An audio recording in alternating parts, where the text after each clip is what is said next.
On va enchaîner et on posera les questions après. Donc, c'est un chirurgien binôme avec le chirurgien et le nutritionniste. Donc, Anthony Ruers et Pascal Schmitt qui vont nous montrer leur modèle d'organisation à Nancy et Épinal. C'est surtout Anthony qui va parler puisque c'est lui le promoteur de l'INFO, il est en forme. Donc on va vous présenter, moi je suis Pascal Schmitt, médecin nutritionniste dans les Vosges. Je travaille avec un chirurgien qui était à 50 km de chez moi, à Nancy. On a un système d'organisation informatique, notamment avec un dossier partagé. Et puis on prend en charge les patients sur le plan physique, aussi bien en pré et en post-bariatrique, c'est en forme. Je vous donne la parole à Anthony. Merci Pascal, merci aux organisateurs de m'avoir invité. Alors c'est vrai qu'une journée comme celle-ci est plutôt rassurante parce que en tant que chirurgien libéral avec la petite lucarne d'activité donc médicale libérale, on se rend compte qu'on rencontre tous les mêmes difficultés et en toute humilité je vais essayer de vous présenter donc l'organisation qu'on a essayé de mettre en place sur Nancy pour pallier aux différents problèmes.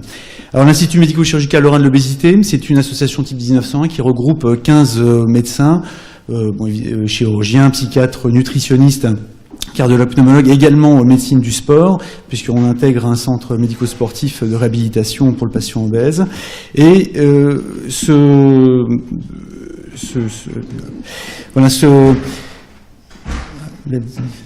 crois que la vidéo ne part pas.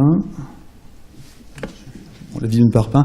Donc en fait, cette association 1901, pour pallier un petit peu à toutes les difficultés qu'on peut rencontrer, s'appuie sur une plateforme Internet qui est accessible par tous les praticiens intervenant dans la prise en charge de ce patient, que ça va du médecin généraliste à tous les spécialistes que j'ai cités juste avant. Et cette plateforme permet d'être consultée par tout le monde en temps réel. Elle contient effectivement les coordonnées du patient et du médecin généraliste qui seront destinataires des différentes RCP et conclusions des différents spécialistes. Avant toute prise en charge, le patient remplira donc sur une tablette qu'il aura en salle d'attente ou par chez lui, par l'ordinateur, une fiche de synthèse dans laquelle il y aura tous ses antécédents, donc les différents scores psychométriques, les différents scores du Gross, Depsworth et autres scores de détection des syndromes dépressifs, qui permettront non seulement de compléter vraiment la fiche du patient, mais également d'avancer un petit peu la consultation du psychiatre, qui n'ont pas toujours le temps de les voir régulièrement et de manière approfondie avant l'opération, donc ça permet de gagner du temps. Chacun des patients aura son dossier qui sera discuté en réunion pluridisciplinaire, finalement à la manière des réunions d'oncologie. Cette réunion pluridisciplinaire débouche donc sur une conclusion et sur une lettre type qui partira directement par apicrypte ou par envoi postal auprès du médecin généraliste et au niveau du patient comme les recommandations l'exigent.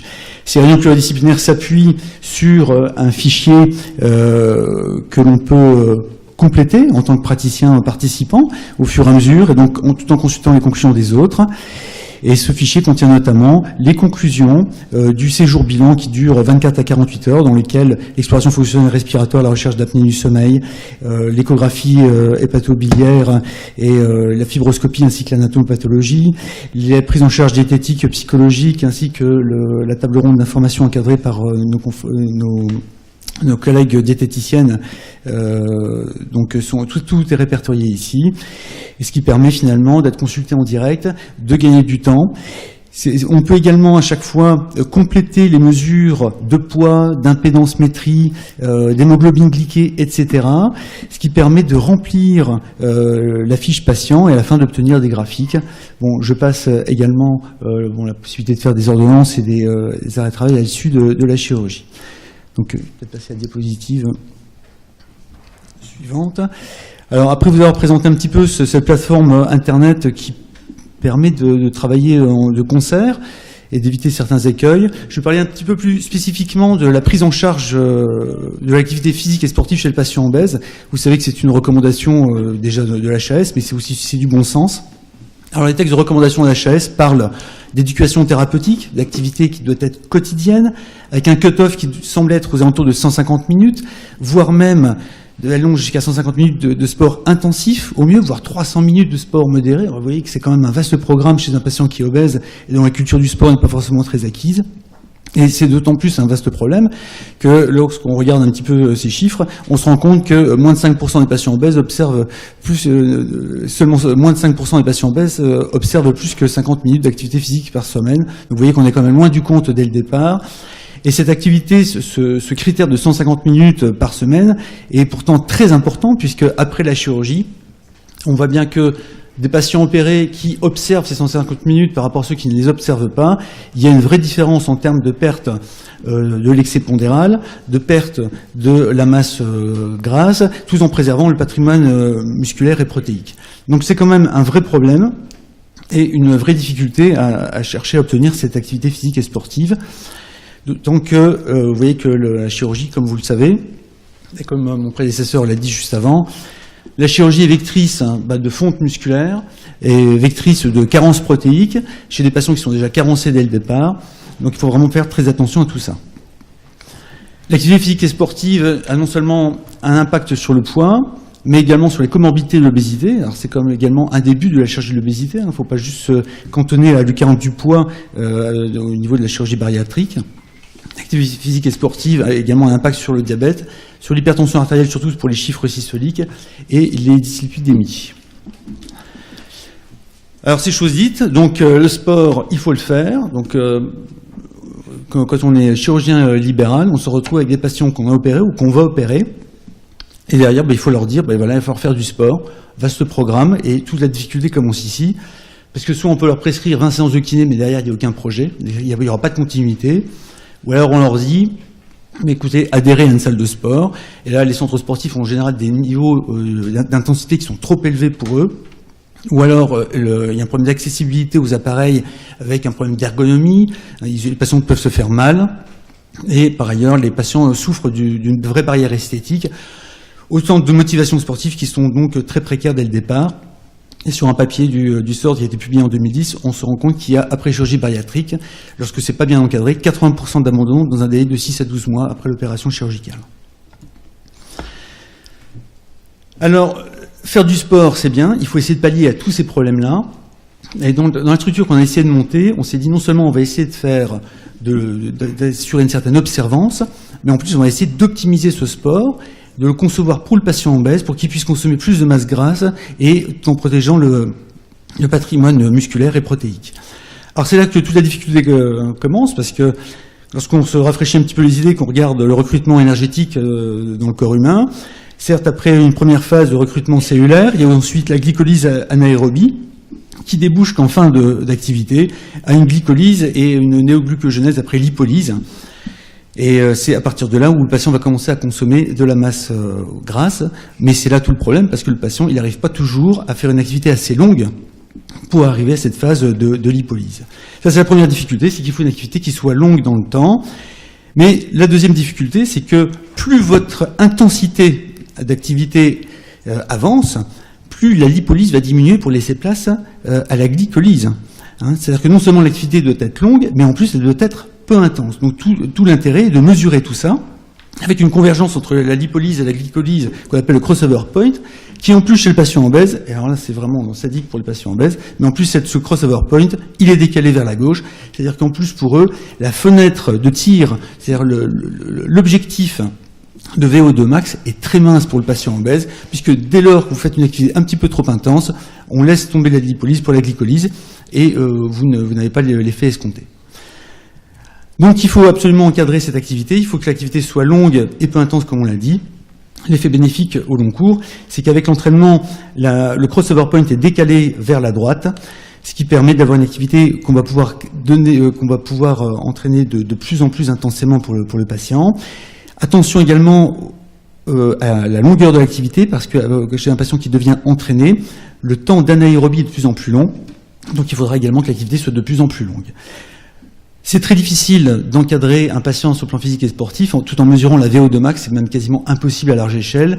Donc le facteur le plus corrélé, le plus simple à obtenir, c'est la fréquence cardiaque maximale, et sachant que notre objectif sera situé entre 50 et 70% de la fréquence cardiaque maximale pour que l'on soit vraiment dans cette phase de lipolyse. Donc le programme En Forme s'appuie initialement sur une grille d'évaluation faite par la médecine du sport, qui non seulement évalue dès le départ l'aptitude physique du patient, mais également la sédentarité du patient, quelles sont ses habitudes de vie. Hein, c'est comme on l'a dit tout à l'heure également, c'est pas juste l'activité qu'il va faire en salle de sport, il faut voir aussi ses habitudes de vie. Donc cette évaluation se fait au début, voire pendant, et en tout cas à la fin pour voir l'évolution du patient. On a la chance d'avoir un parcours de santé que la ville a bien voulu privatiser sur certains créneaux, ainsi qu'une piscine qui a été privatisée de manière à limiter les barrières esthétiques. Et nous avons un centre dédié à l'obésité, avec tout l'appareillage et l'ergonomie adaptée à l'obésité.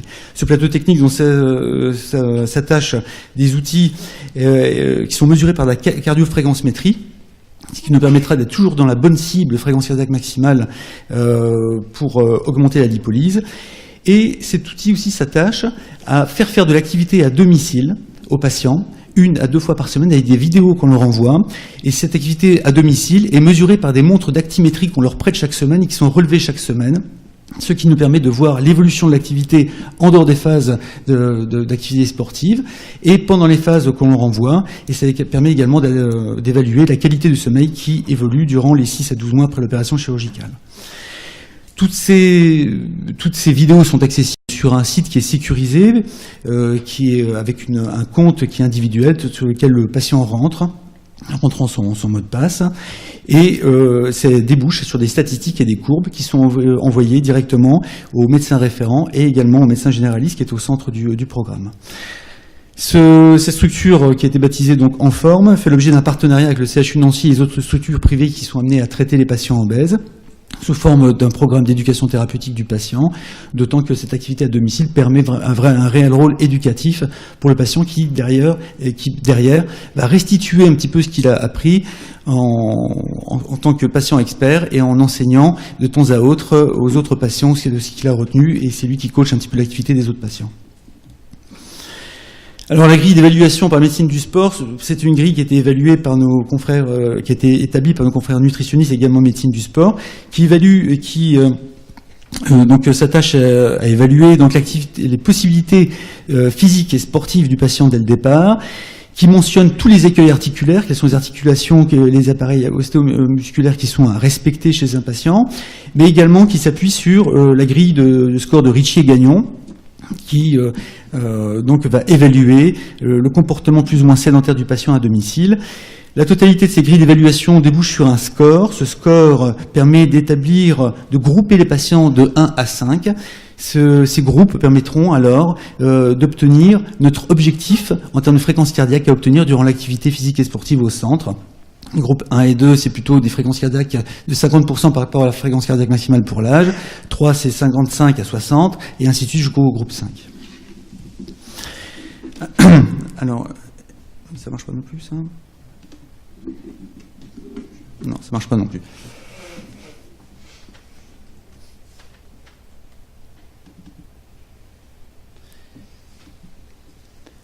Donc, au centre, les patients, dès qu'ils arrivent, ils savent maintenant comment faire. Ils mettent des capteurs de cardiofréquencemétrie, ce qui nous permet, durant l'activité, d'avoir tout de suite,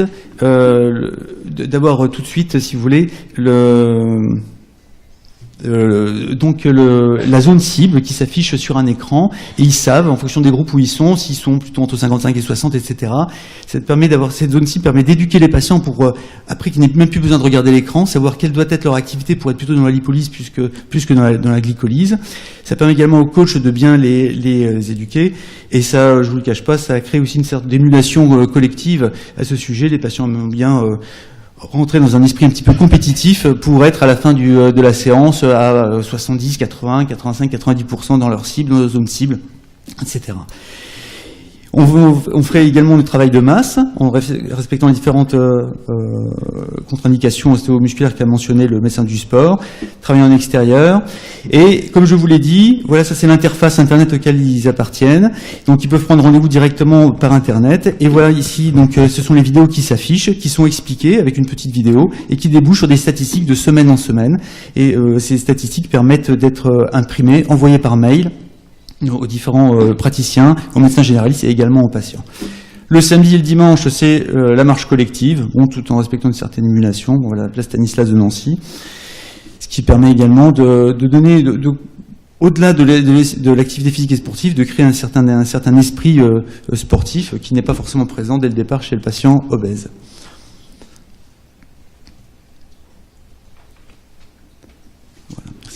Donc, je vous l'ai dit, cette interface Internet, on y rentre par un mot de passe. Ils consultent leurs différentes vidéos. Ils peuvent renseigner ceux qui rentrent, qui s'inscrivent, soit en séance piscine, soit en séance extérieure, soit en séance externe, ceux qui choisissent exactement. Et à la fin, ils peuvent restituer les données quand ils reviennent au centre et éduquer les autres patients. Voilà, donc en conclusion, je pense que ce programme n'est peut-être pas le meilleur, mais en tout cas, il a le mérite d'exister. Je pense que pour bien faire, un programme médico-sportif dédié aux patients obèses doit être adapté pour assurer en tout cas une bonne observance au long cours. Le but, c'est pas juste de les encadrer pendant 6 à 12 mois, c'est qu'il y a un vrai projet derrière, une sorte de naissance d'un esprit sportif et qu'il puisse y avoir une continuité.